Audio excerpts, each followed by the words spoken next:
শিরোনাম হরিনামের চশমা। গ্রামের নাম ছিল শ্যামপুর। ছোট্ট নদী, কাঁচা রাস্তা আর মাঝখানে এক পুরনো কালী মন্দির।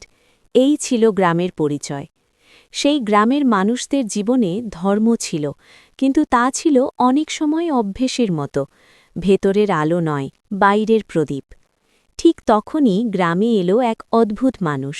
নাম তার গোপাল দাস। হাতে একটি পুরনো ফ্রেমের চশমা আর মুখে সারাক্ষণ হরে কৃষ্ণ জপ।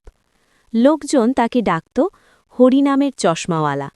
গোপাল দাস বলত, এই চশমা চোখে দিলে মানুষ ঠিকমতো দেখতে শেখে, শুধু মানুষ নয়, নিজের মনকেও। গ্রামের লোক হাসত, কেউ বলত পাগল বুড়ো, কেউ বলত ভিখারি ভক্ত, কেউ আবার মজা করে বলত এই চশমা পরলে কি স্বর্গ দেখা যায় নাকি। গোপাল দাস কারোর কথায় রাগ করত না। সে কেবল মৃদু হাসত আর বলত, স্বর্গ নয়, সত্য দেখা যায়। ১. সমাজের অন্ধত্ব। শ্যামপুর গ্রামে এক ধনী জমিদার ছিল, হরিপদ রায়। বড় বাড়ি, বড় গলা আর বড় অহংকার। সে নিয়মিত মন্দিরে যেত, বড় দান করত, কিন্তু গরিবদের প্রতি তার মন ছিল পাথরের মতো শক্ত। একদিন তার বাড়ির সামনে এক বিধবা নারী এসে বলল, বাবু, দুমুঠো চাল দিন, আমার ছেলে ৩ দিন না খেয়ে আছে। হরিপদ রায় বিরক্ত হয়ে বলল, এখানে ভিক্ষার জায়গা নয়, মন্দিরে যাও। ঠিক তখন পাশ দিয়ে যাচ্ছিল গোপাল দাস। সে বলল, বাবু, একবার এই চশমা পরে দেখুন।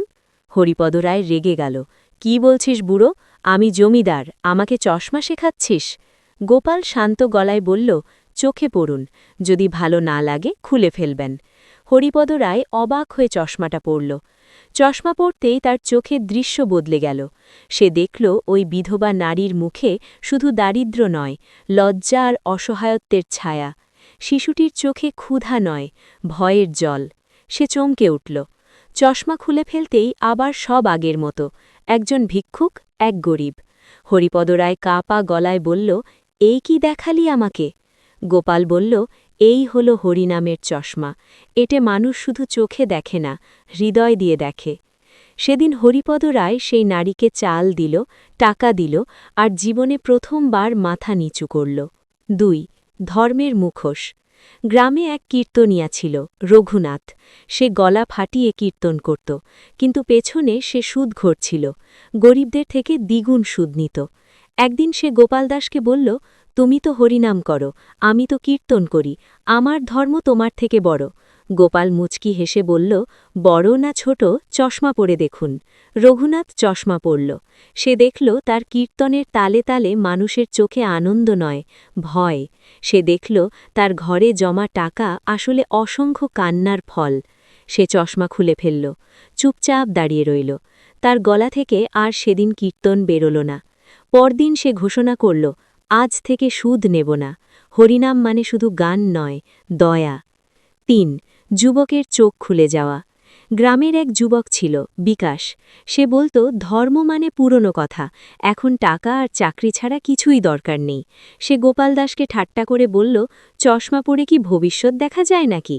গোপাল বলল, ভবিষ্যৎ নয়, পথ দেখা যায়। বিকাশ চশমা পরে দেখল। সে দেখল সে নিজে দৌড়াচ্ছে, কিন্তু পেছনে মা বাবা পড়ে যাচ্ছে। সে দেখল সের বন্ধুরা হাসছে, কিন্তু ভেতরে শূন্য।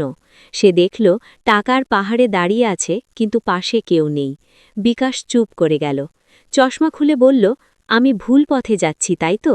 গোপাল বলল, হরিনাম চোখ খুলে দেয়, কান বন্ধ করে না। সেদিন থেকে বিকাশ সপ্তাহে একদিন বৃদ্ধদের সেবা করতে লাগল। ৪. হরিনামের আসল মানে। একদিন গ্রামের লোকেরা জিজ্ঞেস করল, তোমার এই চশমার শক্তি কি? গোপাল দাস বলল, এই চশমার কাছে কিছু লেখা নেই, লেখা আছে মানুষের মনে। হরিনাম মানে শুধু হরে কৃষ্ণ বলা নয়, হরিনাম মানে ক্ষুধার্তকে খাবার, দুঃখীকে সান্ত্বনা, অহংকারীকে আয়না আর নিজেকে সংশোধন। লোকেরা অবাক হয়ে শুনল। ৫. বিদায়ের দিন। একদিন সকালে দেখা গেল গোপাল দাস আর নেই। তার জায়গায় পড়ে আছে সেই চশমা। গ্রামের লোকেরা চশমাটা মন্দিরে রাখল। কিন্তু আশ্চর্য, যেই চশমা পরে দেখত সে আর আগের মতো থাকতে পারত না।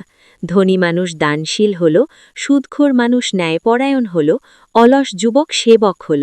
লোকেরা বুঝল গোপাল দাস চলে যায়নি, সে ঢুকে গেছে সবার চোখে।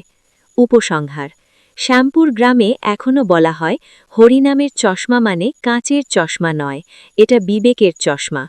যে মানুষ ধর্মকে শুধু মুখে রাখে সে অন্ধ, আর যে মানুষ ধর্মকে কাজে আনে সেই সত্যিকারের দৃষ্টিসম্পন্ন। কারণ হরিনাম চোখে দিলে দুনিয়া বদলে যায়, আর হৃদয়ে দিলে মানুষ বদলে যায়। হরি কৃষ্ণ।